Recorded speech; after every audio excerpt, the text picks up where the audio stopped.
Your girl's at home.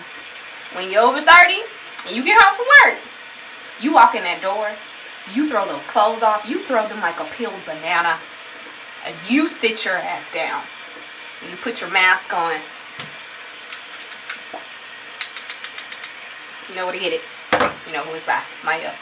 Put your mask on. Sit. Let yourself calm down. You know, process and digest everything that's happened within your day. And then go on about your day. No, but I am hopping in front of the camera because I wanted to have a real conversation with you guys. This is not a formulated theme. This is not a series of anything. This is just me talking to the camera. Not this past episode of Homegirl Mantras, but the last episode of Homegirl Mantras, episode number 4. If you haven't watched this on IGTV, the month later, go check it out. But that last episode was so significant to me because that was a really hard day for me. And what I mean by that is this. Hold on.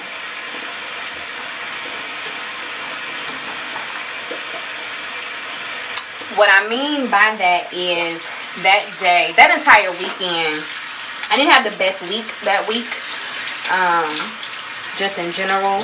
And I felt myself spiraling. I felt myself, if I had to put words to it, emotionally, I pictured myself in a well, in a dark well, and it had smooth walls. So what does that mean when you're in a dark well?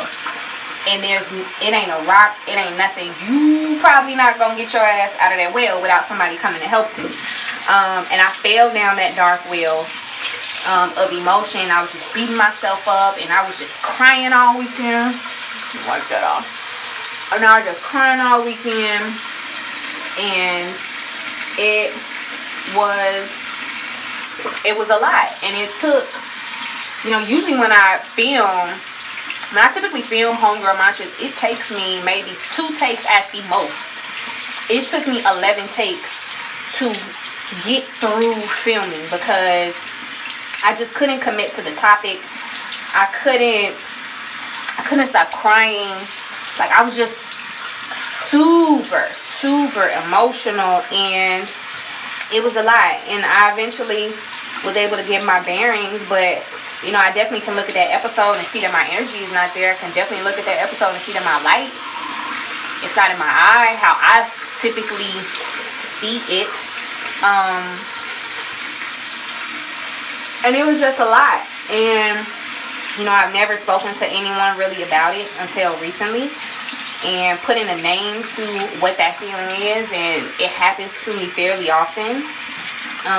From my research, and I've gone to therapists before and things like that, but I've never been able to really put a name to it. And the name that I'm finding that resonates with me is situational depression. And what happens for me with my situational depression is it's exactly what I described. Something happens, something triggers the feeling that pushes me to go down that spiral, the feeling that leaves me feeling like I'm in some type of emotional well with no way out. And it can be a lot. But I was proud of myself because I still committed to filming that episode and putting it out when the old Nolita would have just been like, I ain't gonna do it, I don't feel like it today. But I proved something to myself, and I said that even when you are not feeling your best, even when you're frustrated, like, I have to remind myself that there's a light at the end of the tunnel.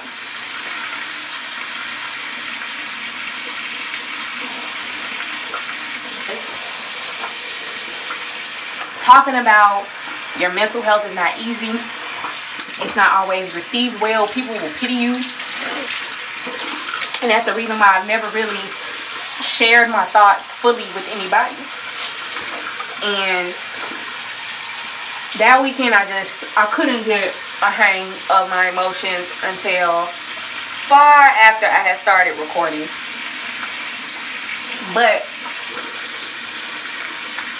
when I went back and I kind of analyzed like how that week went, because of certain things that kind of triggered me and threw me off emotionally and mentally, I stopped doing my normal routine. My normal routine is I get up, I thank God, I play some type of music, I get my energy and my mind going, I get myself motivated. And that week, I